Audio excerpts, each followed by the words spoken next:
I came home from my daughter's place on a Sunday afternoon and found every light in the house off. That wasn't unusual. My wife Evelyn sometimes took long naps on Sunday, especially since her hip had been giving her trouble. But when I walked through the front door and called her name, nothing came back. Just the hum of the refrigerator and the tick of the clock in the hallway. I set my keys on the hook by the door and called again. Still nothing. I checked the bedroom. The bed was made. The bathroom was empty.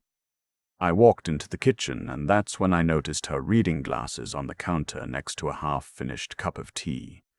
Evelyn never left her glasses just sitting there. She was particular about things like that. 61 years of marriage will teach you what's ordinary and what isn't. And something about those glasses sitting beside that cold cup of tea made the hair on my arms stand up. I went back through the house, room by room. Living room, my study. The guest bedroom my wife had turned into a craft room years ago. The one filled with fabric and half-finished quilts. Nobody. I was starting to reach for my phone to call her cell when I heard it, a faint sound like knocking coming from somewhere below me. We don't have a basement, but we have a crawl space access under the back porch, and we have a storage room built into the lower level of the house on the slope side, the one my son-in-law helped me convert about 4 years ago. It had a reinforced door on it because my wife's sister had insisted we needed somewhere secure to keep documents and valuables. I'd installed a deadbolt on it myself. From the outside, the sound was coming from that door. I ran. When I pulled the deadbolt back and yanked the door open, Evelyn fell toward me. She grabbed my arm and held on with both hands, and I could feel her shaking. She was wearing the same house dress she'd had on when I left Saturday morning. There was a cut on her forehead that had dried into a dark line. Her lips were cracked. When she tried to speak, her voice came out in pieces. "The light," she said. "Can you turn on a light?" There was no light switch inside that room. There never had been. She had been in there in the dark.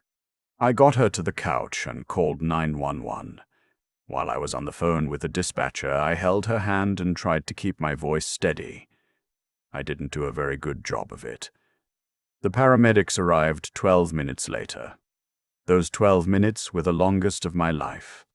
At the hospital, the doctors told me she was severely dehydrated, had a mild concussion from a fall, and showed signs of acute stress. She would need to stay overnight, possibly 2 nights.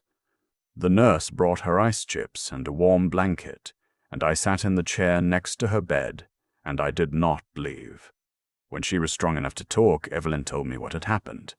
Our daughter, Meredith, and Meredith's husband, Garrett, had come over Saturday morning about an hour after I left for my fishing weekend with my old friend Roger. They'd come over before, and it hadn't raised any concern. Meredith had a key. She'd always had a key. What Evelyn told me, slowly and carefully, because she was still not entirely herself, was that Meredith and Garrett had started talking to her about the house almost as soon as they walked in. Not for the first time. Over the past year, the two of them had been pushing hard for Evelyn and me to add Meredith's name to the property deed, what they called just a formality, a way to make things easier down the road. I had always said no. The house was ours. We had a will. Everything was accounted for. I didn't need to explain my estate planning to my son-in-law. But apparently while I was gone, Garrett had brought a document. He sat down at the kitchen table and put it in front of Evelyn and told her she needed to sign it. It was a quitclaim deed. I found out later it had been prepared by a notary Garrett knew personally, a man who ran a mobile notary service out of a van. The kind of notary who doesn't ask a lot of questions. Evelyn told them she wasn't going to sign anything without me present. She was polite about it because Evelyn is polite about everything, but she was firm. She told them to come back when I was home. Garrett did not take that well. What happened next, Evelyn had trouble telling me without her voice breaking. Garrett had grabbed the document off the table and shoved his chair back hard enough that it hit the kitchen wall. He told Evelyn she was being selfish. He told her she was standing in the way of their future. He said things I will not repeat here, because some of what he said to my wife of 61 years is not something I can put into words without my hands starting to shake. Meredith had stood there. That was the part that broke something in me when Evelyn told me. My daughter had stood in my kitchen and watched her husband speak to her mother that way, and she had not said a single word. At some point, Evelyn had tried to reach for her phone, which was charging on the counter. Garrett picked it up first. He said she could have it back when she calmed down and was ready to be reasonable. Then he led her to the storage room under the back porch. He said she could think things over in there. He closed the door. He turned the deadbolt. Evelyn spent 31 hours in that room. She couldn't stand for most of it because of her hip. She sat on the cold concrete floor with her back against a shelving unit, and she tried not to panic. She said she prayed. She said she counted the shelves in the dark by touch. She said she thought about her granddaughter's birthday party that was coming up the following weekend, and she focused on that to keep herself calm. I sat in that hospital chair and listened to my wife tell me this, and I understood, for the first time in my 64 years on this earth, what it means to feel something go quiet inside you. Not anger. Something past anger. Something that doesn't need to raise its voice. I waited until Evelyn was settled and sleeping.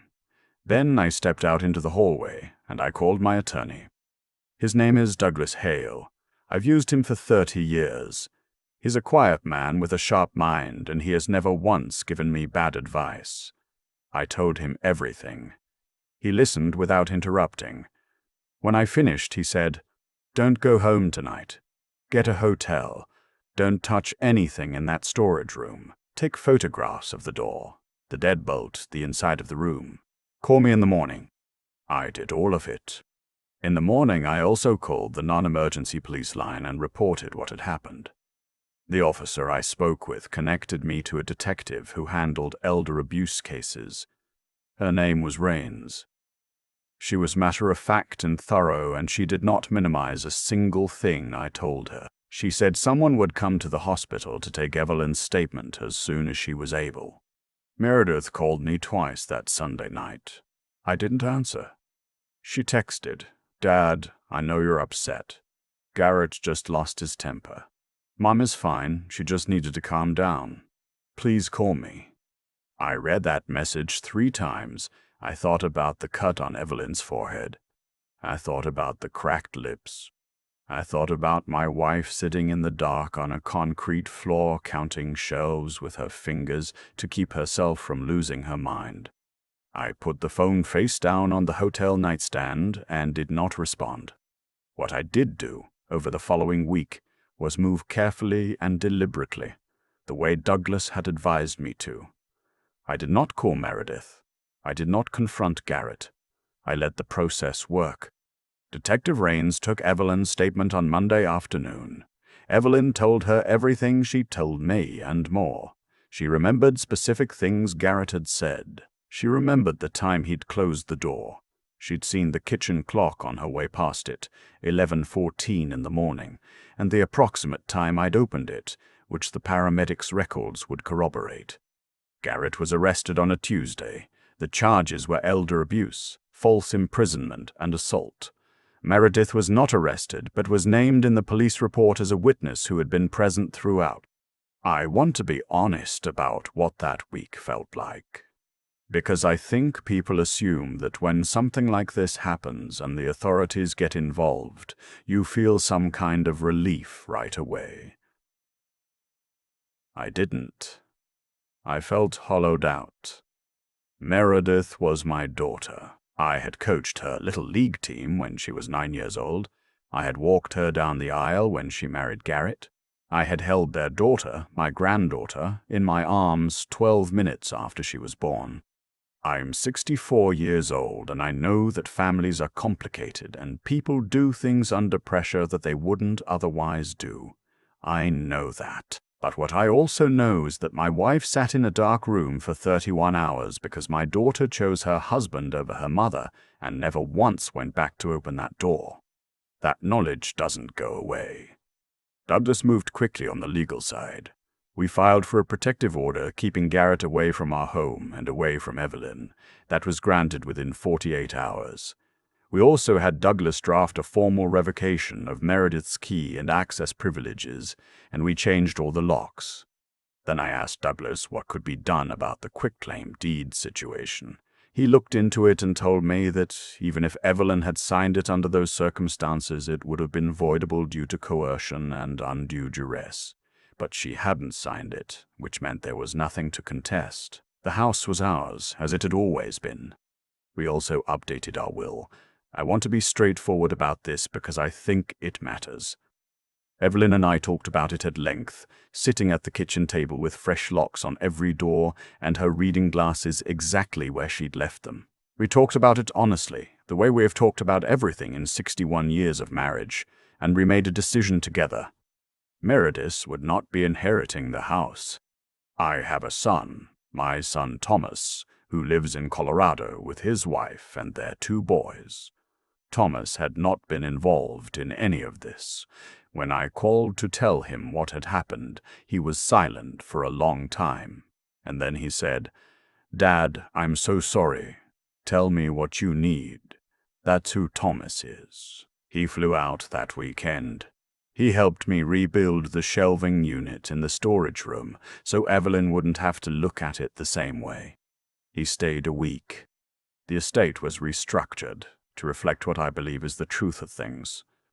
The house would go to Thomas. A portion of our savings, set aside in a separate account, would be held in trust for our granddaughter, Meredith's daughter, to be accessed when she turns 25, because she is 9 years old and she is not responsible for her parents. That part was important to both of us.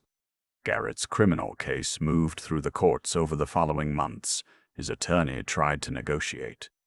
The DA's office was not particularly interested in negotiating.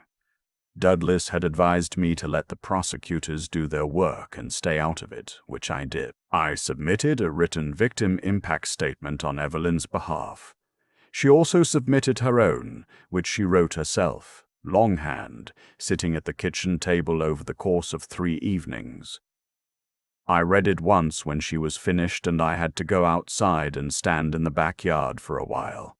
Garrett ultimately pleaded guilty to elder abuse and false imprisonment. He was sentenced to 18 months in county jail, 3 years probation, mandatory counseling, and was ordered to have no contact with Evelyn or with me for the duration of his probation. The false imprisonment charge carried a civil liability component that Douglas pursued separately. We were awarded $85,000 in a civil judgment. I don't expect to collect all of it, but the judgment exists, and it will follow Garrett for a long time. Meredith did not face criminal charges. The DA determined there was insufficient evidence to charge her as a co-conspirator, as she had not actively participated in locking the door or taking Evelyn's phone. I have my own feelings about that decision, but I also understand the legal reasoning and I accept it. What I cannot accept and have not accepted is the apology Meredith sent me 3 weeks after Garrett's arrest. It was long. It was detailed. It said she had been in a terrible position, that Garrett had changed, that she'd been frightened of him herself, that she hadn't known how serious it would get. She said she was sorry for what happened to her mother. There was not a single line in that letter acknowledging that she had stood in that kitchen and watched and done nothing. I read it twice and I put it in the filing cabinet in my study. I have not spoken to Meredith since the day I found Evelyn in that room. I don't know if that will change. I'm not angry in the way people expect me to be. I'm not a man who throws things or raises his voice. I never have been, but I have spent 64 years learning what loyalty looks like and what it doesn't, and I know the difference now in a way I never wanted to know it. Evelyn is doing better. Her hip still gives her trouble, but she's been doing physical therapy twice a week, and she says it's helping. She's back to working on her quilts. Last month she finished one she'd been putting off for 2 years, a pattern she'd designed herself, all blues and greens, and she hung it in the living room where she can see it from the couch. She doesn't talk about the storage room much. Every now and then I'll catch her looking at the door that leads to the back porch, and I'll know where her mind is, and I'll go sit with her and we'll talk about something else. Or we won't talk at all. After 61 years, you learn that sometimes the most useful thing you can do is just be there. I changed the storage room. I had Thomas help me put in a motion sensor light and a push bar release on the inside of the door. The kind you see in commercial buildings, the kind that can't be locked from the outside. I also put in a small wooden shelf with a book on it and a battery-powered lantern. Not because I think anything like that will ever happen again, but because I needed to do something about that room that made it mine instead of his. The day we finished installing the push bar, Thomas wiped his hands on his jeans and looked at me and said, "That's a good thing, Dad." He was right. Roger, my fishing buddy, the man I had been with that weekend, asked me a few months afterward how I was holding up. We were sitting at his kitchen table, and he was asking the way old friends ask, meaning it, looking for an honest answer. I thought about it for a moment before I replied. I told him I was okay. I told him I was more okay than I thought I would be. I told him the hardest part wasn't Garrett. The hardest part was understanding that the person who should have opened that door had a choice and didn't make it, and that no amount of long letters or time or family obligation changes what that choice says about a person. Roger nodded, and he didn't try to complicate it. Evelyn knows about the new will. We don't need to explain ourselves to anyone, and we haven't. But she knows, and she agrees, and that matters to me more than I can say. Because this was never just my decision. This was ours, the same way everything has been ours, for 61 years and counting. The quilts hang in the living room. The locks are changed. The push bar is on the door. That is what I have to say. There's a version of this story where I forgive Meredith and we find our way back to each other. I've thought about that version. I think about it more than I let on. But I keep coming back to one thing. Not what Garrett did, as terrible as it was. Garrett was always someone I knew to be capable of cruelty when he felt cornered. What I keep coming back to is the moment Evelyn described, standing in the kitchen with her hand near her phone, looking at her daughter. And Meredith looking back, and neither of them saying a word that mattered. That moment is where the whole story lives for me. I'm 64 years old. I've made my own share of mistakes. I've said things I shouldn't have said, stayed silent when I should have spoken, taken the easier path when the harder one was the right one. I'm not standing here claiming I've always done what I should, but I've also lived long enough to understand something that took me a while to learn. The choices we make when things are hard are the ones that define us. Not the easy choices, not the ones where the right thing is obvious and convenient. The hard ones, the ones where doing right costs you something. Evelyn sitting in that dark room cost Meredith nothing to prevent. All it required was a phone call, or walking to that door and pulling the bolt back, or simply saying to her husband, "No, we're not doing this. That's all." One moment of choosing her mother over her silence. She didn't make that choice. And I think about what it takes to build that kind of character in a person, the kind of character that acts when acting is hard. I don't think it comes from nowhere. I think it gets built slowly, over years, through small decisions that either strengthen it or wear it down. Every time you tell the truth when lying would be easier, you're building something. Every time you think a problem through instead of reacting from fear or greed, you're building something. Every time you get back up after something knocks you down and keep going anyway, you're building something. And if you don't tend to those things, if you let other people make all your decisions for you, if you choose comfort over conscience enough times, something in you goes soft in a way that's hard to reverse. I don't hate Meredith. I want to be clear about that. But I do believe that what happened in my kitchen that Saturday morning was not an accident. It was the result of years of small surrenders, years of letting Garrett decide, years of telling herself that staying quiet was the same as keeping the peace. Evelyn is stronger than people give her credit for. She sat in that room for 31 hours and she did not fall apart. She counted shells in the dark and she thought about her granddaughter's birthday and she held herself together until I came home. That is not a small thing. That is the kind of steadiness that doesn't get built overnight. It gets built through a lifetime of showing up, of facing what's difficult without looking for a way around it. Thomas flew out from Colorado without being asked twice.